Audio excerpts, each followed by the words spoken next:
Halo semua, aku Anifal Rahma dari kelas Peternakan B, kelompok 10 Statistika dengan NIM akhir 095. Di sini aku mau jelasin tentang pendugaan hipotesis dengan uji Z. Assalamualaikum warahmatullahi wabarakatuh. Perkenalkan, saya Raffi Syafri Najmi dengan NIM 2301 0121 130 104. Saya berasal dari kelompok 10 Statistika kelas Peternakan B. Kali ini saya akan menjelaskan materi tentang pengujian hipotesis uji Z. Hai, Assalamualaikum warahmatullahi wabarakatuh. Perkenalkan, nama saya Vivian Fasya dengan NIM 230101 2113 0109. Di sini saya berasal dari kelas Peternakan B, kelompok 10 Statistika. Nah, saya akan menjelaskan mengenai pengujian hipotesis uji Z. Assalamualaikum warahmatullahi wabarakatuh. Perkenalkan, nama saya Doni Damara dari kelas Peternakan B, kelompok 10 Statistika dengan NIM akhir 113. Di sini saya akan membahas materi tentang uji T independen. Saya Zara Fatma Ramadhani dengan NIM 230111211301126 dari kelompok 10 Statistika Peternakan B. Perkenalkan, saya Fadia Nuresna dengan NIM 23010121130097, kelompok 10 Statistika, kelas Peternakan B. Di sini saya akan menjelaskan tentang pengujian hipotesis uji T dengan sampel dependen. Uji Z rata-rata satu populasi adalah uji statistik yang digunakan untuk mengetahui apakah suatu populasi memiliki rata-rata yang sama dengan atau lebih kecil atau lebih besar dari suatu nilai rata-rata tertentu sesuai dengan hipotesis yang telah ditetapkan.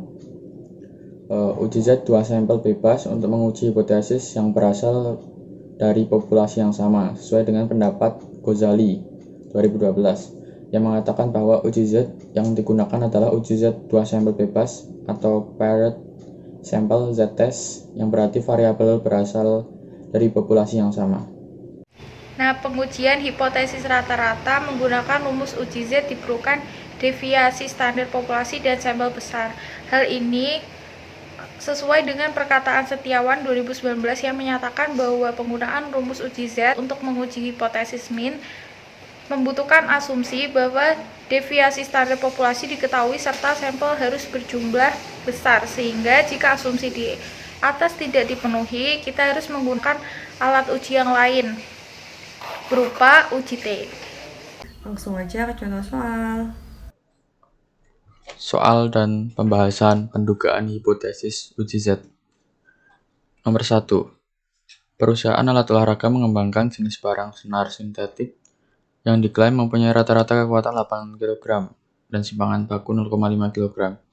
Telah diketahui bahwa dengan sampel 50 senar sintetik, rata-rata kekuatannya adalah 7,8 kg. Dengan taruh signifikasi sebesar 0,01, ujilah hipotesis bahwa rata-rata populasinya tidak sama dengan 8 kg. Pembahasan A hipotesis H0 mu sama dengan 8 kg, H1 mu tidak sama dengan 8 kg. B telah diketahui bahwa taraf signifikasinya tadi kan alfanya 0,01. Lalu C karena uji hipotesisnya adalah dua arah dan alfanya 0,01, maka daerah kritik dari permasalahan ini adalah Z kurang dari min 2,57 dan Z lebih dari 2,57. Cara mendapatkan nilai kritik ini menggunakan tabel distribusi normal. Z A bagi 2 sama dengan Z 0,01 bagi 2 sama dengan 0,005 sama dengan min 2,57. Nah, dapatkan min 2,57 dari ini, guys. Lalu perhitungan. Dengan N sama dengan 50, simpangan bakunya 0,5, rata-rata populasi 8 kg, sehingga rumusnya pakai yang Z sama dengan rata-rata dikurangi mu bagi deviasi, standar deviasi dibagi akar dari N. Masukkan angkanya 7,8 kurangi 8 bagi 0,5 bagi akar 50 sama dengan min 2,83. Jadi keputusan yang dapat diambil adalah H0 ditolak karena Z berada dalam rentang daerah kritiknya, yaitu Z kurang dari min 2,57 dalam kurung min 2,83 kurang dari min 2,57, sehingga kesimpulan yang dapat diambil yaitu rata-rata populasi sebenarnya tidak sama dengan 8. Untuk yang nomor 2, suatu sampel acak 100 catatan kematian di Los Santos selama tahun yang lalu menunjukkan umur rata-rata 71,8 tahun dengan simpangan baku 8,9 tahun. Dengan taraf signifikasi 0,05, ujilah hipotesis bahwa rata-rata umur sekarang ini lebih dari 70 tahun. Pembahasannya yang A, hipotesis H0 sama dengan 70 tahun, H1-nya lebih dari 70 tahun. Yang B, telah diketahui bahwa taraf signifikasinya yaitu 0,05. Selanjutnya yang C, karena uji hipotesisnya adalah one child atau satu arah dan A sama dengan 0,05, maka daerah kritik dari permasalahan ini adalah Z lebih dari 1,64. Cara mendapat nilai kritik ini adalah dengan melihat tabel distribusi normal di mana ZA min Z 0,05 min 1,64. Yang D, perhitungan dengan N sama dengan 100, simpangan bakunya 8,9 dan rata-rata populasi 71,8 tahun, sehingga rumus yang digunakan adalah sebagai berikut. Hasil yang didapatkan yaitu 2,02. Yang E, keputusan yang dapat diambil adalah H0 ditolak karena Z hitung berada dalam rentang daerah kritiknya sebesar Z lebih dari 1,64 atau 2,02 lebih dari 1,64, sehingga kesimpulan yang dapat diambil adalah rata-rata populasi umur sekarang ini adalah lebih dari 70 tahun. Pada soal dituliskan sebuah peternakan menyatakan bahwa rata-rata bobot daging sapi yang diproduksi adalah 300 kg dengan simpangan baku 54. Untuk menguji hipotesis tersebut, diambil sampel secara acak sebanyak 81 ekor sapi, dan setelah diuji ternyata rata-rata bobot daging adalah 312 kg. Ujilah dengan alfa 5%. Apakah pernyataan tersebut benar atau malah sebaliknya? Dari soal diketahui bahwa X bar atau rata-rata peneliti adalah 312, lalu ada mu0 atau rata-rata dari peternak adalah 300, lalu ada simpangan baku yaitu 54, sampel yang diambil 81, dan alfa 5% atau sama dengan 0,05. Kemudian kita masuk ke hipotesis, yaitu ada H0 dan H1. H0 artinya rata-rata daging yang diproduksi sama dengan 300 kg, sedangkan H1 adalah rata-rata daging yang diproduksi tidak sama dengan 300 kg. Pernyataan tersebut bisa dituliskan seperti ini, H1 tidak sama dengan H0, yang artinya adalah menggunakan uji dua arah. Kemudian langsung saja masuk ke rumus, yaitu Z sama dengan X bar dikurangi mu0 dibagi simpangan baku per akar dari N. Langsung saja dimasukkan, Z sama dengan 312 dikurangi 300 dibagi 54 per 9. Maka didapat hasilnya adalah 2. Sehingga kemudian untuk Z tabelnya yaitu Z setengah alfa karena kita menggunakan uji dua arah, sehingga alfanya dibagi 2, didapatkan hasilnya Z 0,025 yaitu 1,960. Kesimpulannya adalah jika Z hitung kurang dari Z tabel maka terima H0. Jika Z hitung lebih dari sama dengan Z tabel maka tolak H0 alias terima H1. Dari perhitungan Z hitung dan juga Z tabel diketahui bahwa Z hitung sama dengan 2 lebih dari sama dengan Z tabel yang hasilnya adalah 1,960, sehingga artinya tolak H0 alias terima H1. Jadi, rata-rata produksi daging tersebut tidak sama dengan yang dinyatakan oleh peternak. Seperti itu. Uji T merupakan pengujian dalam statistik yang digunakan untuk menguji besarnya pengaruh semua variabel bebas secara parsial terhadap variabel terikat. Uji T digunakan untuk mengetahui kemampuan dari variabel independen secara individu dalam menjelaskan perilaku variabel dependen. Uji T sampel independen merupakan uji statistik yang bertujuan untuk mengetahui perbandingan antara rata-rata dua grup yang tidak saling bebas. Pengujian hipotesis uji T pada sampel dependen merupakan uji statistika yang dilakukan untuk mengetahui perbandingan rata-rata antar beberapa pengujian pada satu kelompok yang sama. Misalnya, pada kelompok kambing PE dilakukan pengujian yaitu perbedaan antara kambing PE setelah diberi silase bonggol pisang dengan kambing PE sebelum diberi silase bonggol pisang. Di sini sudah diberikan contoh soal. Ada beberapa tahapan untuk menyelesaikan permasalahan dalam soal tersebut.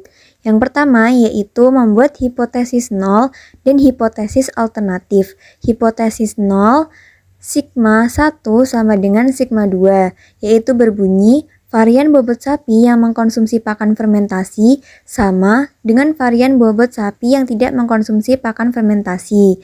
Kemudian hipotesis alternatif yaitu sigma 1 tidak sama dengan sigma 2, yaitu berbunyi varian bobot sapi yang mengkonsumsi pakan fermentasi tidak sama dengan varian bobot sapi yang tidak mengkonsumsi pakan fermentasi. Kemudian tahap kedua yaitu dengan uji statistik, yaitu menghitung F hitung. Rumusnya yaitu simpangan baku terbesar kuadrat dibagi dengan simpangan terkecil kuadrat. Di sini diketahui simpangan baku terbesarnya yaitu 14 dan simpangan baku terkecilnya yaitu 12. Maka diperoleh hasil yaitu 1,36. Kemudian langkah ketiga yaitu mencari daerah kritis. H0 ditolak jika F hitung lebih dari sama dengan F table. Untuk pembilangnya yaitu N1 dikurang 1 sama dengan 14 dan penyebutnya N2 dikurang 1 sama dengan 19. Lalu alfanya yaitu 5% sama dengan 0,05%. Jadi diperoleh F table-nya yaitu 2,26. Selanjutnya kita buat keputusan. Karena F hitung 1,36 kurang dari F table 2,26, maka H0 diterima, yaitu varian bobot sapi yang mengkonsumsi pakan fermentasi sama dengan varian bobot sapi yang tidak mengkonsumsi pakan fermentasi. Kemudian langkah kelima yaitu lakukan uji T dengan asumsi varian yang sama. Dengan tahap yang sama, yang pertama kita buat hipotesis 0 dan hipotesis alternatif. Kemudian langkah kedua yaitu perhitungan dengan rumus sebagai berikut. Lalu kita masukkan angka yang diketahui ke dalam rumus.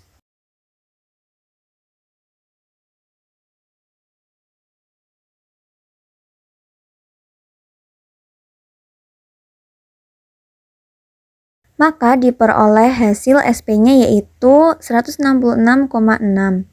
Kemudian untuk mencari SP, yaitu akar dari 166,6, sama dengan 12,88. Kemudian kita cari T hitung, dengan rumus sebagai berikut. Kita masukkan angka-angkanya ke dalam rumus.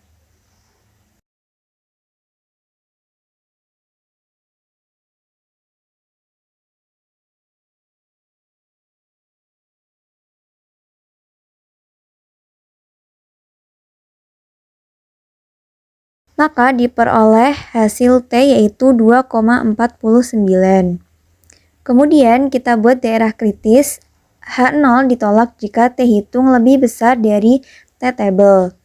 Di sini diketahui T table yaitu N total dikurangi K sama dengan 15 ditambah 20 dikurang 2, hasilnya yaitu 33. Lalu alfanya yaitu 5% sama dibagi 2 sama dengan 2,5% yaitu 0,025. Maka diperoleh hasil T table-nya yaitu 2,034. Maka diperoleh keputusan dan kesimpulan sebagai berikut.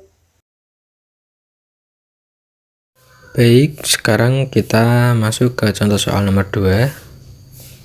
Sebuah pelajaran bahasa Inggris diberikan pada 12 siswa dengan metode pengajaran yang biasa. Kelas lain yang terdiri atas 10 siswa diberi pelajaran yang sama, tetapi dengan metode yang menggunakan bahan yang telah terprogramkan. Pada akhir semester, murid kedua kelas itu diberikan ujian yang sama. Kelas pertama mencapai nilai rata-rata 85 dengan simpangan baku 4. Sedangkan kelas yang menggunakan bahan yang terprogramkan memperoleh nilai rata-rata 81 dengan simpangan baku 5. Ujilah hipotesis bahwa kedua metode mengajar bahasa Inggris itu sama dengan menggunakan taraf nyata 0,10. Asumsikan bahwa kedua populasi itu menghampiri sebaran normal dengan ragam yang sama.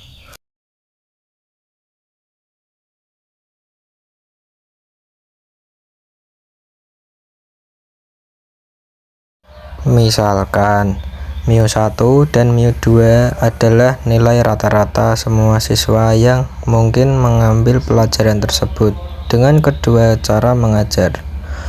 Dengan menggunakan langkah-langkah dalam prosedur pengujian hipotesis, kita memperoleh hipotesis 0, mu1 sama dengan mu2, atau mu1 dikurangi mu2 sama dengan 0. Hipotesis 1, mu1 tidak sama dengan mu2 atau mu1 kurangi mu2 tidak sama dengan 0. Dengan taraf nyata 0,10, wilayah kritis T kurang dari min 1,725 atau T lebih dari 1,725 dengan V sama dengan 20 derajat bebas. Rumusnya yaitu T sama dengan dalam kurung X per 1 min X per 2 dikurangi D0 dibagi SP akar dari 1 per N1 plus 1 per N2. Dari data yang diketahui, X per 1 sama dengan 85, X per 2 sama dengan 81, S1 sama dengan 4, dan S2 sama dengan 5, N1 sama dengan 12, dan yang terakhir N2 sama dengan 10.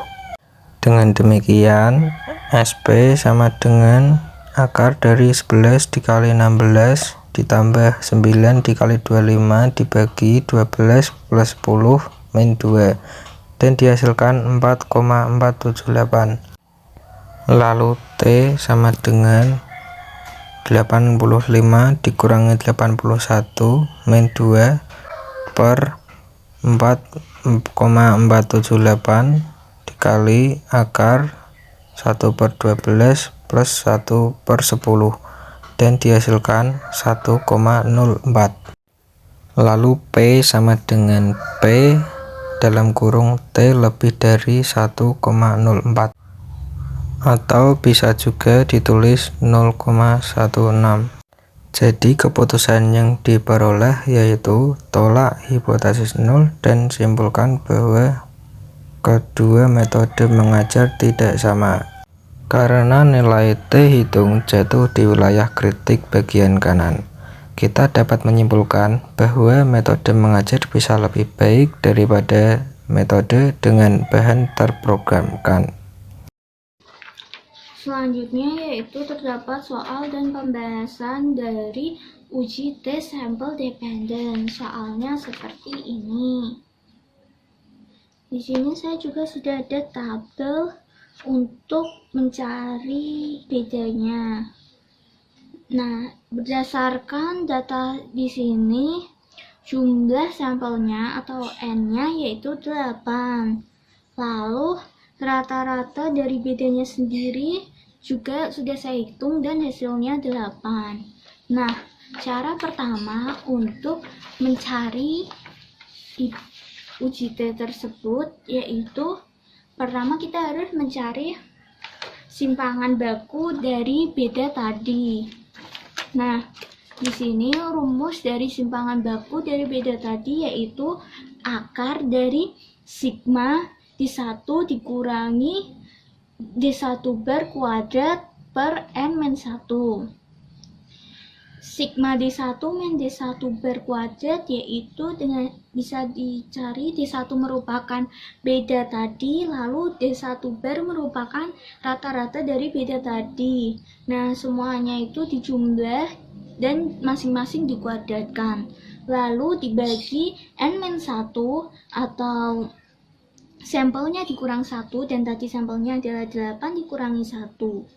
Lalu semuanya diakar dan di sini saya sudah menghitungnya menjadi akar 246 dibagi 7 dengan hasil 5,56. Setelah itu dibuatlah hipotesis 0 atau H0 dan hipotesis alternatif HA atau H1. Nah, untuk H0 μ1 dikurangi μ2 sama dengan 0. Maksudnya yaitu tidak ada pengaruh penambahan silase batang pisang terhadap PBBH kambing PE. Untuk H1 atau HA, μ1 dikurangi μ2 tidak sama dengan 0. Sehingga ada pengaruh penambahan silase batang pisang terhadap PBBH kambing PE. Nah, di sini uji statistiknya yaitu untuk tetes dengan alfa yaitu 5%. Perhitungannya untuk rumus dari uji T sendiri yaitu rata-rata dari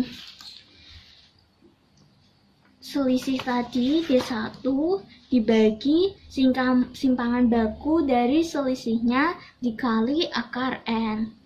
Nah, tadi sudah ada di mana rata-rata D1-nya merupakan 8 dan SDD-nya itu ada 5,56. N-nya tadi 8, maka dimasukkan ke rumus menjadi 8 per 5,56 akar 8. Hasilnya yaitu 0,50. Setelah itu dilakukan pengambilan keputusan dengan cara daerah persyaratannya yaitu daerah kritis H0 ditolak jika T hitung lebih besar sama dengan dari T tabel. Nah, T tabel di sini bisa dicari dengan N totalnya dikurangi K atau banyaknya perlakuan. Nah, N total tadi kan ada 8, banyaknya perlakuan itu yang tadi ada 2 yaitu sebelum pemberian silase batang pisang dan sesudah, maka dikuranginya 2 sehingga menjadi 6. Setelah itu dicari di tabel T. Untuk alfanya 5% karena satu sisi maka tidak dibagi 2, sehingga kita akan mencari di tabel T yaitu 0,05 dan 6. Maka di sini bisa dicari 0,05 dan 6 sehingga hasilnya yaitu 1,94 sekian. Di sini saya menulisnya 1,94. Lalu karena T hitung yaitu 0,50 kurang dari sama dengan T tabel yaitu 1,94, maka H0-nya diterima. Karena H0 diterima, kesimpulannya tidak ada pengaruh penambahan silase batang pisang terhadap PBBH atau pertambahan berat badan harian pada kambing PE.